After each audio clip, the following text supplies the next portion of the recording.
Bonjour à tous, donc bienvenue à cette présentation donnée par Altruisme Efficace France sur le syndrome de l'imposteur. Pour ceux qui ne me connaissent pas, je suis Louise Verquin, je suis membre du conseil d'administration d'Altruisme Efficace France.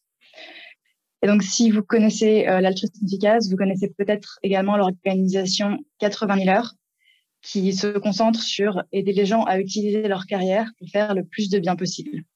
Il y a 3 semaines, Luisa Rodriguez, donc, qui travaille pour 80 000 heures, a publié un article, donc je vous ai mis le sommet de l'article là, sur son expérience avec le syndrome de l'imposteur. C'est un très bon article, je trouve, je vous le recommande si vous lisez l'anglais. Et j'en ai discuté avec Siméon, donc, qui est aussi un membre et un bénévole d'Altruisme Efficace France, et il a suggéré d'en faire une présentation pour la communauté française, notamment pour les personnes qui n'ont pas forcément vu passer l'article, et ce qui était une très bonne idée. Et donc, c'est la présentation à laquelle vous assistez aujourd'hui. Syndrome de l'imposteur, quel impact sur votre impact? Alors, si jamais il y en a parmi vous qui ont décidé d'assister à la présentation sans savoir ce qu'est le syndrome de l'imposteur, on ne sait jamais. Voilà la définition. Donc, d'après Wikipédia, le syndrome de l'imposteur, c'est un doute considéré comme maladif qui consiste surtout à nier la propriété de tout accomplissement personnel. Donc, vous rejetez plus ou moins systématiquement le mérite associé à votre travail et vous considérez que quand vous avez du succès sur quelque chose, c'est dû à de la chance, essentiellement. Donc, on peut résumer ça en disant que c'est une déconnexion entre votre vraie compétence et votre perception de votre compétence. Et bon, ça, c'est une définition qui est un peu théorique. En vrai, comment est-ce que ça se manifeste, ce syndrome de l'imposteur? Qu'est-ce que vous allez remarquer dans votre quotidien qui peut vous faire penser que vous êtes un peu touché par ce syndrome? Rappelez-vous, il s'agit d'une déconnexion entre la réalité et votre perception de la réalité. Donc, au quotidien, normalement, si vous êtes touché par ce syndrome, vous allez avoir plein d'indices que vous êtes sujet au syndrome de l'imposteur. C'est juste que vous allez réussir à les rejeter avec une gymnastique mentale de niveau olympique, souvent. Par exemple, on va vous faire des compliments sur votre travail, vos collègues, vos amis, les gens avec qui vous collaborez. Mais vous allez vous dire qu'au fond, vous savez très bien que vous les méritez pas, ces compliments. Peut-être que vous vous dites, j'ai pas vraiment travaillé sur ce projet. Ou peut-être qu'au contraire, vous avez tellement travaillé dessus que vous vous dites, si j'ai bien réussi, c'est pas parce que je suis douée dans ce que je fais. C'est juste parce que j'ai passé 3 fois plus de temps que les autres.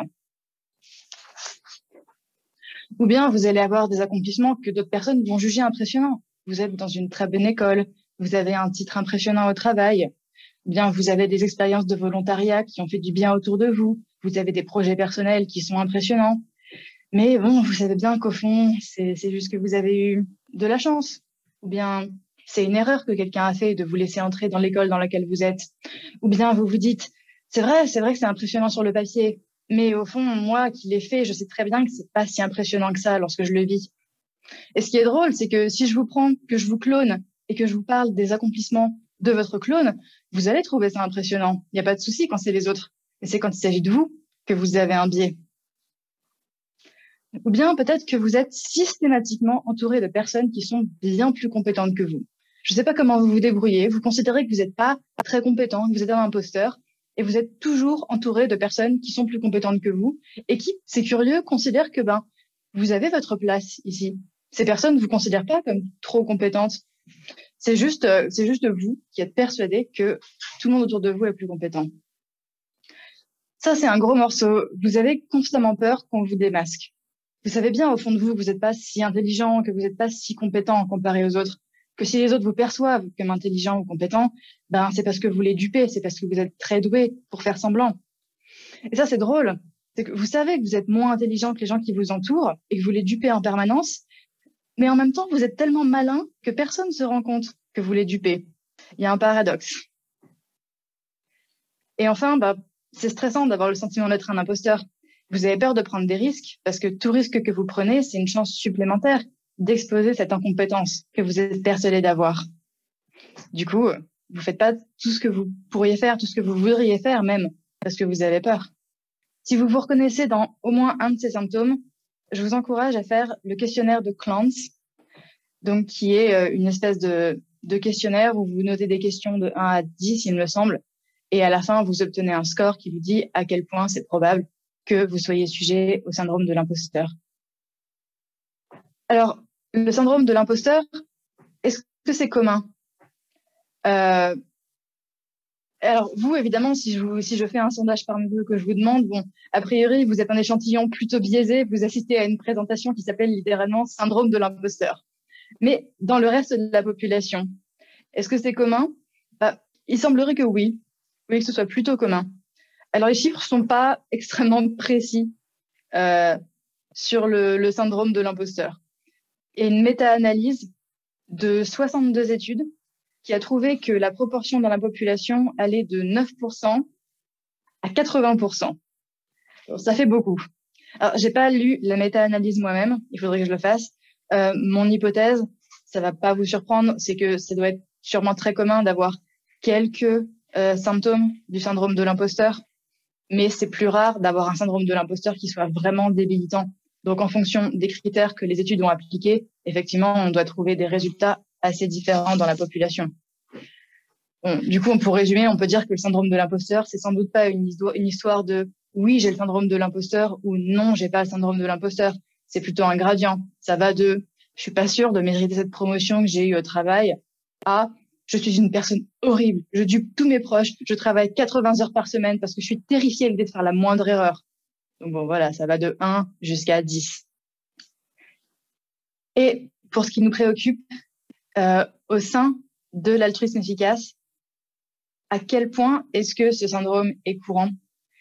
Mon impression, qui a l'air d'être partagée par pas mal de monde, c'est que la communauté autour de l'altruisme efficace est plutôt sujette à ce syndrome.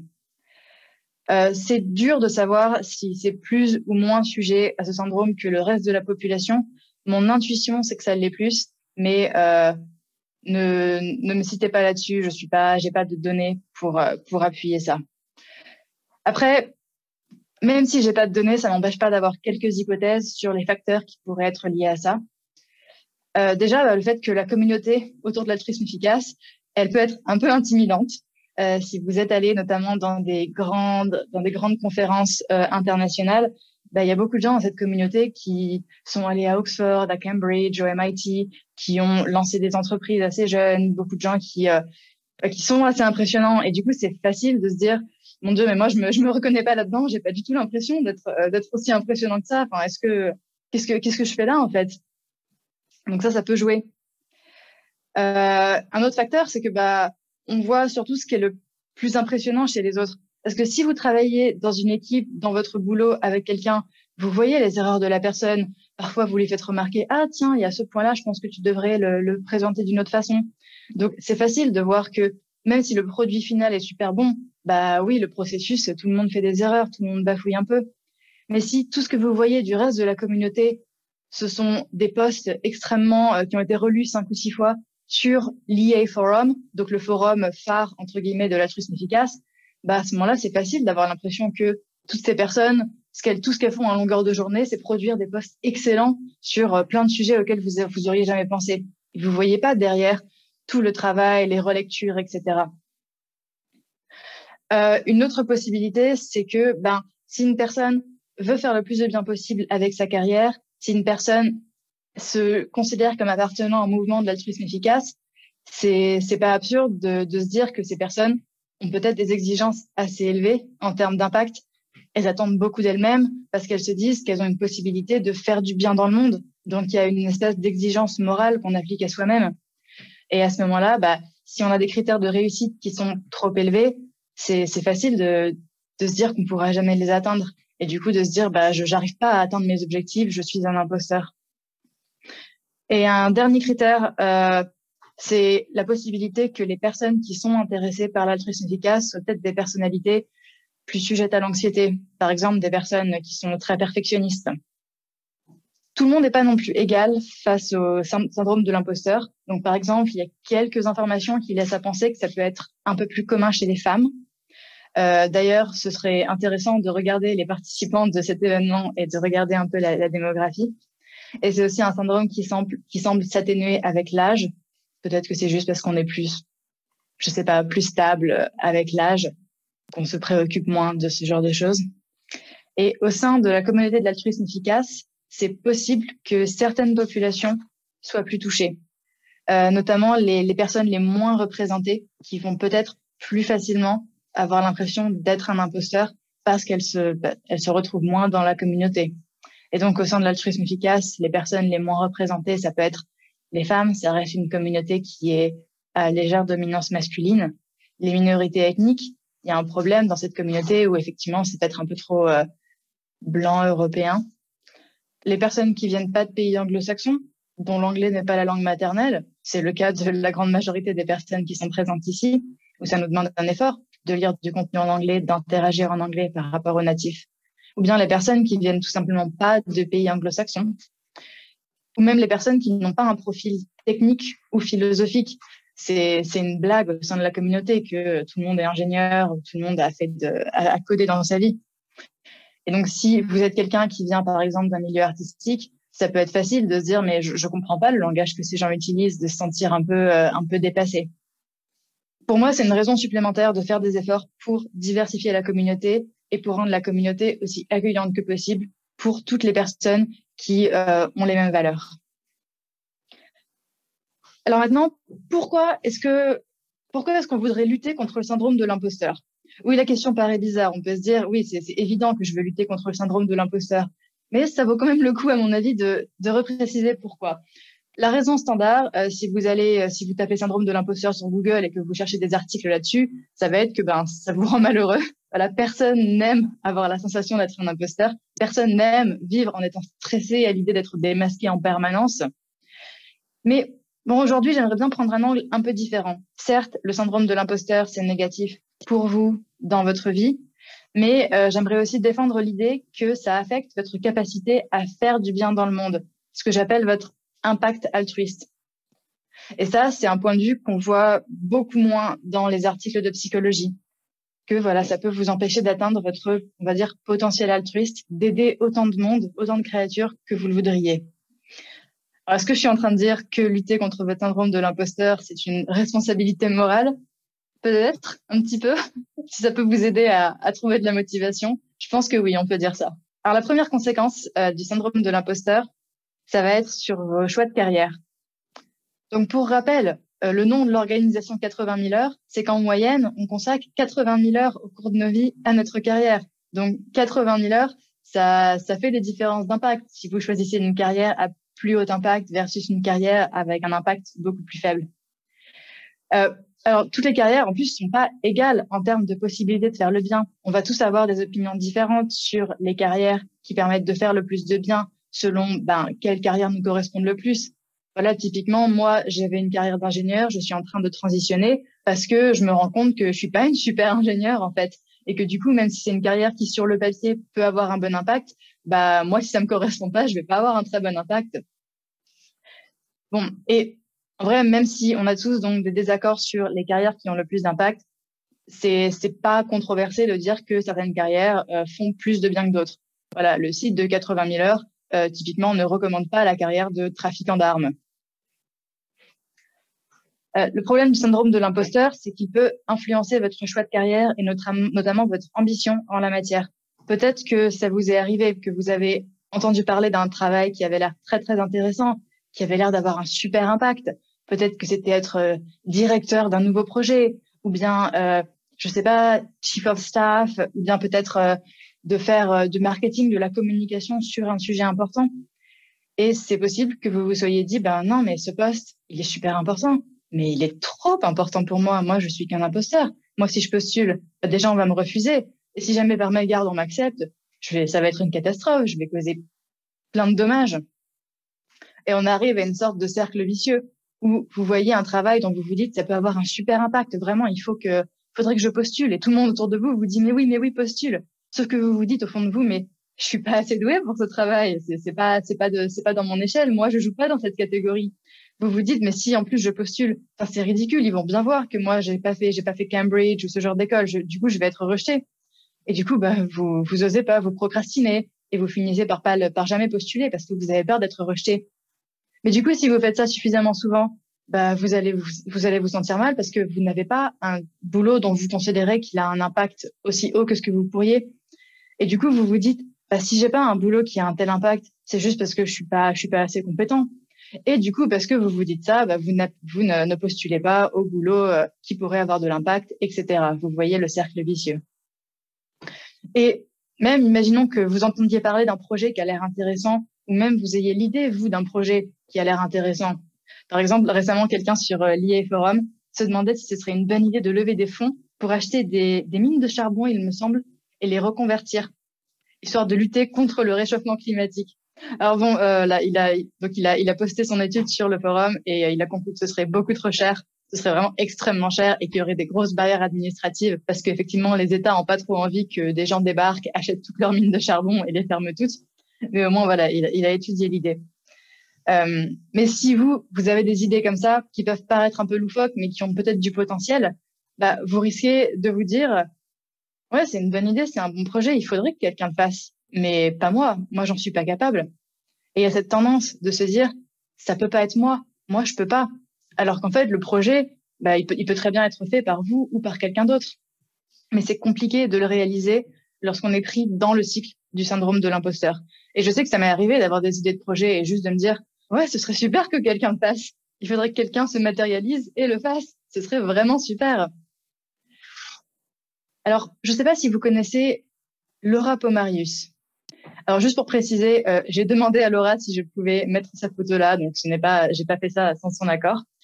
Donc, Laura, c'est quelqu'un qui, il y a quelques années, a lu Doing Good Better, le livre de Will MacAskill, et qui, après ça, a décidé d'aller à une conférence centrée sur l'altruisme efficace pour en apprendre plus spécifiquement sur les carrières à haut impact. Donc, elle était bien dans cette mentalité-là.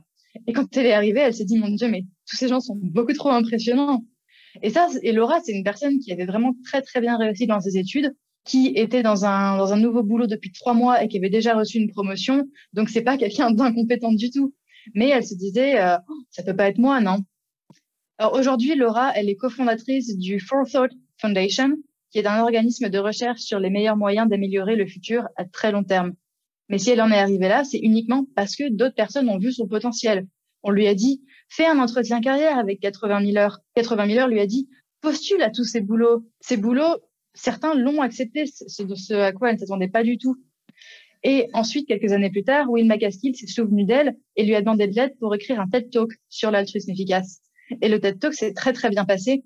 Et ensuite, MacAskill lui a proposé qu'ils lancent ensemble cette fondation, le Forethought Institute. L'histoire de Laura, c'est l'histoire d'une personne qui avait le potentiel pour faire toutes ces choses, et la preuve, elle les a faites. Mais elle a failli ne pas le faire parce qu'elle était convaincue qu'elle n'en était pas capable. Et elle a eu de la chance. Elle a été au bon endroit, au bon moment. Et du coup, elle a pu réaliser ce potentiel altruiste qu'elle avait. Et quand je vois son histoire, je me dis, mais Laura, elle est anglophone, elle pouvait aller facilement à ce genre de conférence. Et je me demande combien de personnes il y a dans notre communauté qui seraient capables d'avoir un grand impact positif et qui juste s'en rendent pas compte ou n'ont pas l'impression qu'elles le peuvent. Et comme personne le remarque, personne leur dit, elles n'ont pas 80 000 heures pour leur dire, mais si, tu devrais. Ces personnes vont peut-être pas faire autant de bien dans le monde que ce qu'elles pourraient. Une autre conséquence, c'est diminuer votre impact altruiste au quotidien. Donc, imaginons que vous venez de commencer un nouveau travail. Peut-être que vous travaillez pour une organisation caritative, ou bien que vous travaillez dans un milieu comme, je sais pas, la politique, où vous pouvez influencer des décisions qui vont toucher un pays entier. Ou bien vous lancez un projet que vous trouvez important, ou vous êtes bénévole pour une cause qui vous tient à cœur. Il y a des chances pour que le syndrome de l'imposteur continue de vous affecter au quotidien. Une conséquence très courante, alors peut-être que ça va vous parler ou pas, c'est que vous avez peut-être peur de faire des erreurs, parce que vous avez peur d'être démasqué. Et si vous avez le syndrome de l'imposteur, à vos yeux, une erreur, c'est pas juste une erreur, c'est un aveu d'incompétence. Et du coup, vous avez peur de poser des questions, parce que poser des questions, c'est admettre que vous savez pas quelque chose. Et l'ennui, c'est que si vous posez pas de questions, vous obtenez jamais de réponse. Un autre problème, c'est peut-être que vous avez du mal à identifier vos forces, vos faiblesses. Si vous avez l'impression d'être mauvais partout, c'est difficile d'identifier votre avantage comparatif par rapport aux autres. Ça, d'ailleurs, ça peut aussi influencer votre carrière. Là encore, je vais prendre mon exemple personnel, mais pendant très longtemps, j'ai juste complètement négligé de remarquer que j'aimais bien changer de tâche, ce qu'on appelle du context switching, passer d'une tâche à l'autre assez rapidement. Et c'est quelque chose sur lequel je me débrouillais plutôt bien. Et comme je refusais d'admettre que c'était peut-être un truc sur lequel je réussissais plutôt bien, je le prenais pas en compte dans mes réflexions sur Quelle carrière pourrait me correspondre? Dans quelle carrière je pourrais être vraiment efficace? Alors, un autre point, c'est la procrastination. Je vais pas dire que la procrastination, c'est spécifique au syndrome de l'imposteur. Ça l'est pas du tout. Voilà, c'est quelque chose que beaucoup de monde expérience. Mais le syndrome de l'imposteur, ça peut encourager la procrastination parce que, si vous procrastinez, que vous essayez pas, au moins, vous n'avez pas de risque d'échouer. C'est tout bête. Et plus généralement, vous risquez d'avoir peur des responsabilités. Parce que si quelque chose est important, peut avoir un fort impact, un échec, c'est d'autant plus grave. Et puisque vous êtes persuadé de pas être compétent, vous êtes convaincu que vous avez de très, très fortes chances d'échouer. Alors, je dis pas que vous allez jamais échouer. L'idée de cette présentation, c'est pas de dire absolument tout le monde qui pense ne pas être compétent souffre du syndrome de l'imposteur. Non, parfois, vous êtes juste vraiment pas compétent sur quelque chose. Voilà, des gens m'ont dit, t'as le syndrome de l'imposteur parce que tu trouves que t'es pas une bonne ingénieure. Mais non, je reste convaincue que je suis juste pas une bonne ingénieure. C'est pas du syndrome de l'imposteur, c'est juste la réalité pour le coup. Voilà, un autre exemple. Récemment, on m'a demandé d'aider à porter un objet lourd. J'ai dit non, mais je vous assure que je vais le laisser tomber. J'ai pas énormément de force physique. Et effectivement, j'avais tout à fait raison et j'ai laissé tomber l'objet. Mais le syndrome de l'imposteur va vous conduire à éviter des responsabilités qui sont dans vos cordes, des tâches sur lesquelles vous pourriez exceller si seulement vous vous en donniez la permission.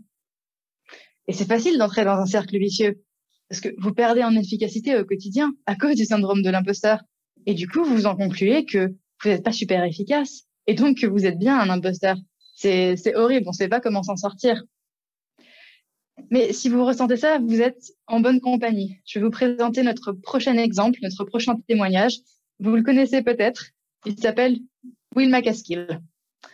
Donc, si vous connaissez pas Will MacAskill, vous connaissez peut-être son livre Doing Good Better, faire le bien mieux.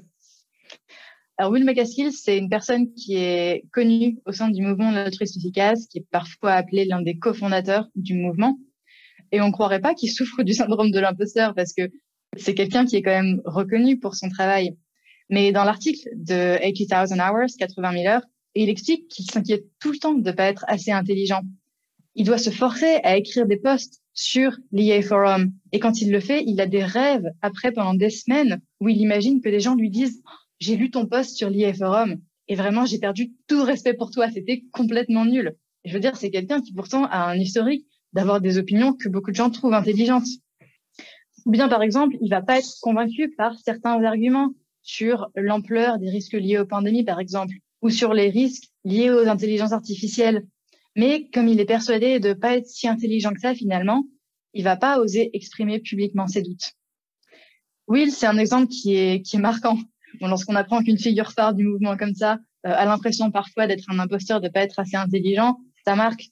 Mais je pense pas que c'est le seul qui s'auto-censure parce qu'il pense que ses opinions sont pas pertinentes, qu'il a rien à apporter au débat. Et c'est mon troisième point, les conséquences du syndrome de l'imposteur sur la diversité des opinions et des perspectives dans notre communauté. Comment ça affecte la communauté. Et l'un des problèmes, c'est que si vous avez le syndrome de l'imposteur, vous risquez de trop respecter l'opinion des autres par rapport à la vôtre. Ça paraît pas mauvais de trop respecter l'opinion des autres, mais ça veut dire que du coup, si quelqu'un a une opinion, vous risquez de juste vous dire, cette personne est tellement plus intelligente que moi. Si elle a cette opinion, ça doit être pour une bonne raison. Et moi, si j'ai un petit peu d'inconfort par rapport à cette opinion, ça doit être moi. C'est moi qui comprends pas bien le problème. C'est pas que l'autre personne peut avoir tort. Et du coup, vous allez pas au bout de votre curiosité. Vous allez pas au bout de votre désaccord. Vous osez pas être en désaccord avec les gens parce que vous avez l'impression que ça va juste révéler que vous n'avez pas compris le problème. Et l'ennui, c'est que si on a ça et qu'on a ça trop souvent, on perd une diversité d'opinions. On a quelques personnes qui vont oser mettre leurs opinions sur la place publique et on a plein de gens qui vont pas forcément être d'accord, mais qui vont juste pas le dire. Et du coup, on se retrouve avec un petit nombre d'opinions et plein d'autres opinions, plein d'autres arguments qui pourraient être pertinents, qui peut-être le sont pas, mais qui peut-être le sont, qui sont pas exprimés. Et ça, c'est un problème parce que on veut pas ça dans la communauté. On veut faire le plus de bien dans le monde. Ça veut dire que si il y a une opinion qui est très connue dans la communauté, mais qui est fausse, on préférerait le savoir. Mais à cause du syndrome de l'imposteur, ça nous prive d'une partie de cette diversité d'opinions. Voilà, je sais que moi, ça m'est arrivé, des gens qui me demandent mon avis sur un sujet et qui ensuite me disent que ça a changé leur opinion. Alors, et moi, ça me stresse parce que je me dis, mais c'est une opinion que j'ai, mais j'ai pas extrêmement confiance là-dedans non plus. Et je suis je serais vraiment très, très contente qu'on vienne me dire, non, je pense que tu as tort là-dessus et voilà pourquoi. Mais les gens font pas ça et mettent à jour leur perspective en fonction de ce que moi je dis. C'est très stressant comme position. J'ai pas l'impression de mériter ça. Donc ça, c'est voilà, j'ai pas d'exemple particulier parce que j'ai l'impression que l'exemple, c'est la majorité silencieuse. Et c'est dur de mettre une photo de la majorité silencieuse. Un exemple qui était dans l'article typique, c'est tout le monde s'inquiète des risques liés aux IA. Moi, j'ai pas l'impression que les risques liés aux IA soient si importants. Alors là, je dis pas moi, Louise. Moi, je trouve que c'est important. Mais c'est possible que vous trouviez pas que c'est important. Sauf que vous vous dites, je m'y connais pas suffisamment dans ce domaine. J'ai pas étudié l'intelligence artificielle. Mon objection, quelqu'un d'autre a dû y penser. Et vous vous dites, bah, du coup, si je fais part de mon objection, de mon scepticisme, les gens vont réaliser que je suis pas si intelligent que ça ou que j'ai des arguments qui sont un peu claqués au sol. Et du coup, vous allez jamais en parler. Mais vous allez continuer malgré tout à avoir cette opinion, ce scepticisme. Et si ça se trouve, votre objection est une bonne objection. Il faudrait qu'on le sache. Sauf que comme vous n'osez pas en parler et que les autres personnes qui ont la même idée n'osent pas en parler, cette objection, elle va jamais se répandre dans la communauté. Et ça, c'est un problème parce que ça veut dire qu'on met de l'argent, des moyens, du temps dans un problème qui est peut-être pas si grave que ça. Et ça veut dire que du coup, on le met pas dans d'autres problèmes qui sont peut-être plus graves. Et on préférerait faire mettre de l'argent, des ressources dans ce qui est le plus efficace. C'est le principe même. Alors, j'espère vous avoir convaincu que surmonter votre syndrome de l'imposteur, ça a de la valeur. Pour vous, en tant que personne, parce que ça va vous rendre la vie plus agréable, mais aussi pour faire le plus de bien possible, ce qui est quelque chose qui nous préoccupe tous. Mais vous savez bien, vous le savez, que le syndrome de l'imposteur, c'est un frein. Si vous êtes venu sur cette présentation, c'est que vous soupçonnez peut-être que ce syndrome s'applique à vous, peut-être à des personnes de votre entourage.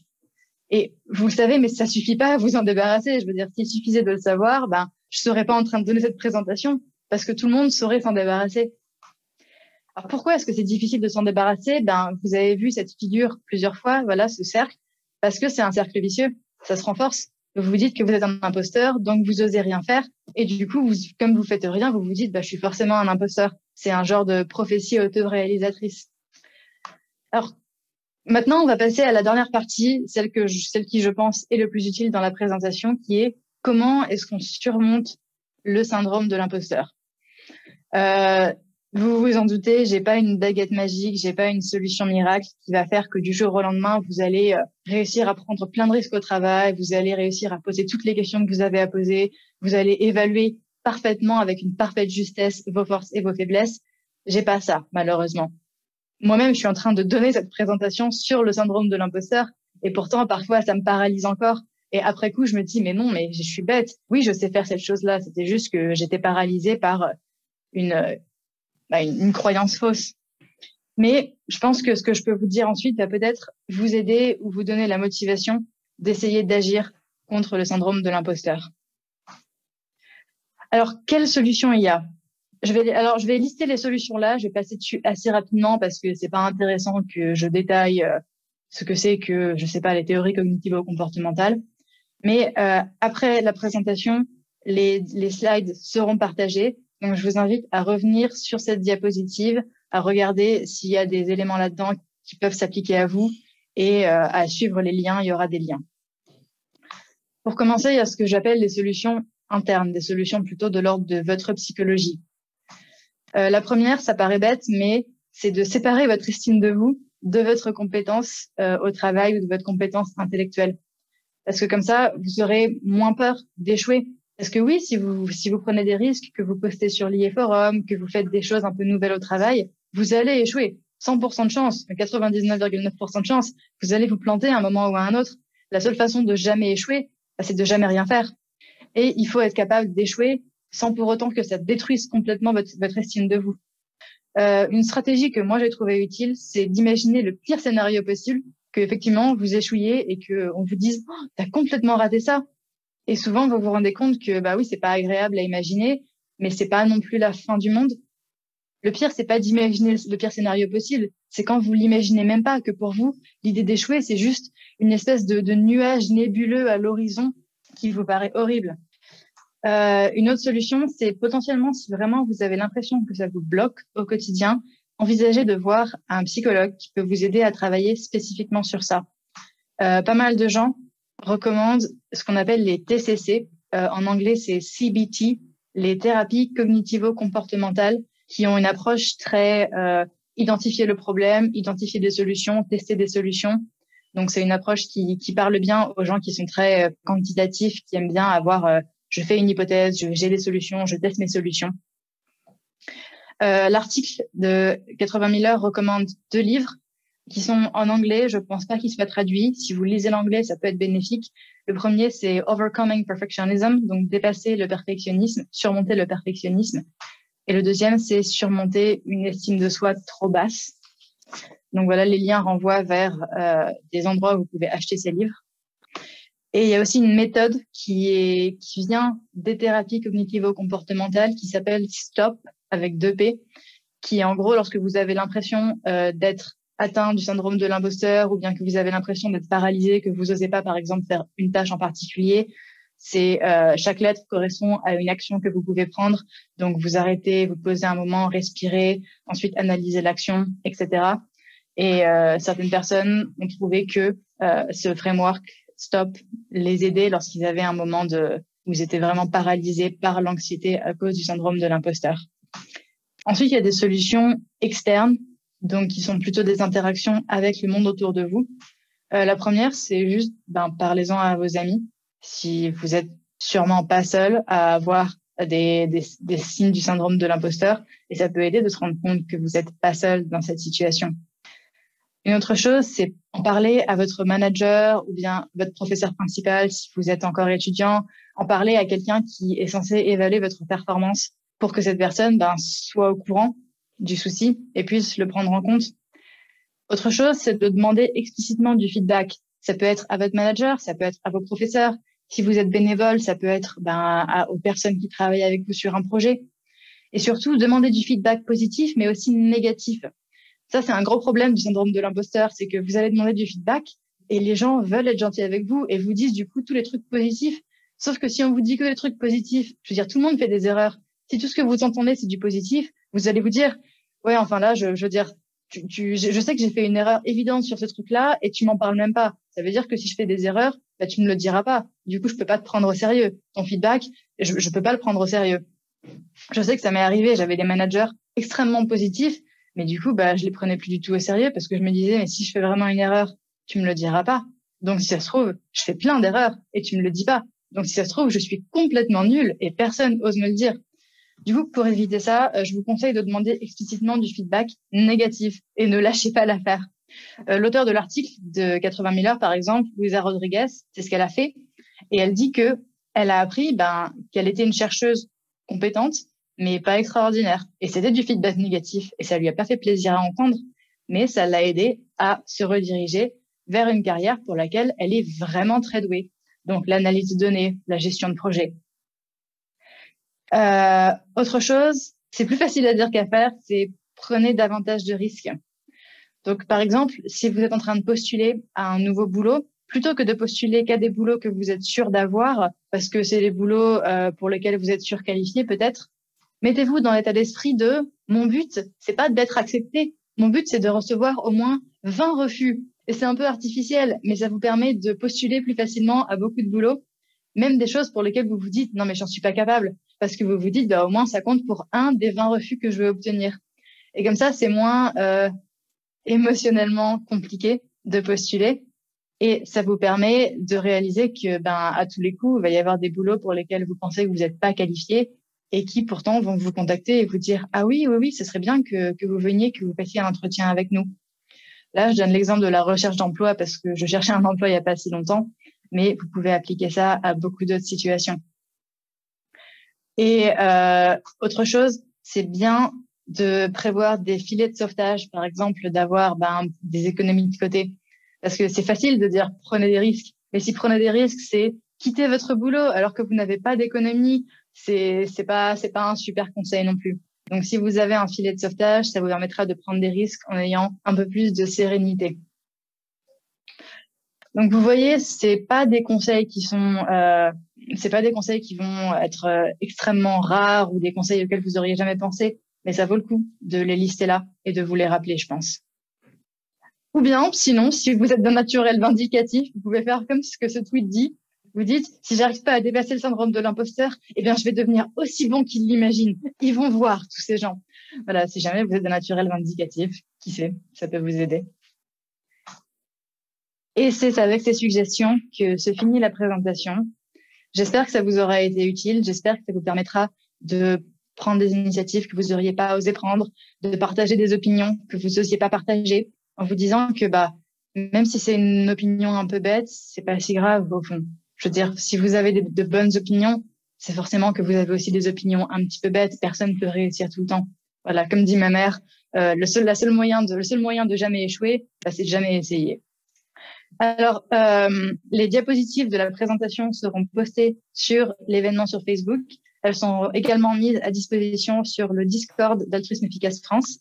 Si vous n'avez pas Discord, que vous n'êtes pas sur Facebook, vous pouvez me contacter à louise.verquin@altruismeefficacefrance.org et je vous partagerai les slides, il n'y a pas de souci. Et sinon, donc, cette présentation est enregistrée et il est possible que l'enregistrement soit mis sur YouTube, auquel cas on vous en tiendra informé.